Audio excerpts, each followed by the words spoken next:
এটাকে যদি আমরা রিকভারি করতে না পারি এবং নতুন কমিটি যদি এটা রিকভারি না করেন, এই জায়গাটাকে নিয়ে যদি যুদ্ধ না করেন, তাহলে এই কেবল ব্যবসা আসলে ধ্বংসের দিকে চলে যাচ্ছে। তো আমরা আশা করব নতুন যে কমিটি আজকে আসবেন, প্রত্যাশা থাকবে সরকারের সাথে স্ট্রংলি সারা বাংলাদেশের কেবল অপারেটরদেরকে নিয়ে যেন আমরা কেবল অপারেটরদের আশা পূরণ করতে পারি। 33 জনের সদস্যই আসলে কোঅপকে পরিচালিত করবে। তো সেই ক্ষেত্রে যে 33 জন আসবে, যদি আমরা আসি ইনশাল্লাহ, আমাদের যে অসমাপ্ত কিছু কাজ রয়েছে, তার মধ্যে অন্যতম হচ্ছে যে আমাদের এই ব্যবসাটি দিনকে দিন খারাপের দিকে চলে যাচ্ছে, যার অন্যতম কারণ হচ্ছে পাইরেসির মাধ্যমে বিভিন্ন অ্যাপস, ওটিটি, আইপিটিভি, আমাদের এই চ্যানেল সঞ্চালনগুলো, ব্রডকাস্টিংগুলো অবৈধভাবে পরিচালিত হচ্ছে, যেটাই হচ্ছে আমাদের মূল এই ব্যবসার সবচেয়ে অন্তরায়।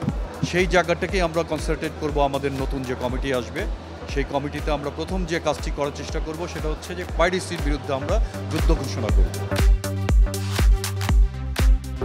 বাণিজ্য মন্ত্রণালয়ের নীতিমালা মেনেই আমরা আমাদের মতো করে তফসিল ঘোষণা করেছি, আমাদের নির্বাচনের প্রস্তুতি নিয়েছি।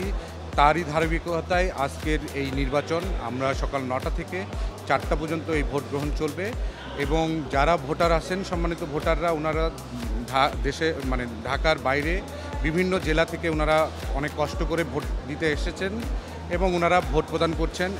এখন পর্যন্ত হচ্ছে আমাদের অলমোস্ট 70% ভোট কাস্ট হয়ে গেছে। চেষ্টা করব নির্বাচিত হওয়ার পরে দ্রুততম সময়ের মধ্যে আমাদের এই কেবল টিভি সেক্টরে যে সমস্যাগুলো বিদ্যমান আছে, পাইরেসি, ওটিটি এবং বিভিন্ন প্ল্যাটফর্মে যে পাইরেসি হচ্ছে, সেটার বিরুদ্ধে ব্যবস্থা নেওয়া, এই সেক্টরটিকে শিল্প হিসাবে ঘোষণা করা, আমাদের ডিজিটাইজেশন বাস্তবায়ন করা, এই সব কিছু নিয়ে আমরা আগামী 6 মাসের একটি প্ল্যান করব এবং সেই অনুযায়ী আমরা কাজ করব।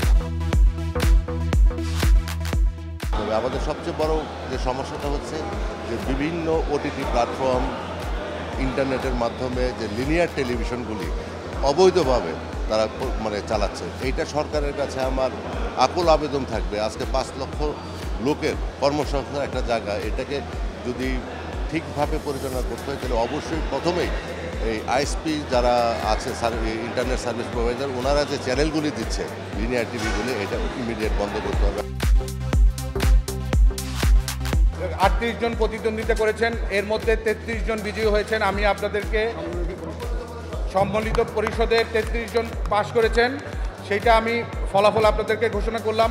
আপনারা এই ক্যাবল ইন্ডাস্ট্রির জন্য কাজ করবেন, সবাই সবার জায়গা থেকে আপনারা একে অপরকে সাহায্য করবেন। আগামী দিনে সারা বাংলাদেশে সকল কেবল অপারেটরদের জন্য আমার এই নির্বাচিত কমিটিকে সাথে নিয়ে কেবল অপারেটর সেক্টরে যে সমস্যাগুলো বিদ্যমান আছে, সেই সমস্যা সমাধানের জন্য আমরা কাজ করব।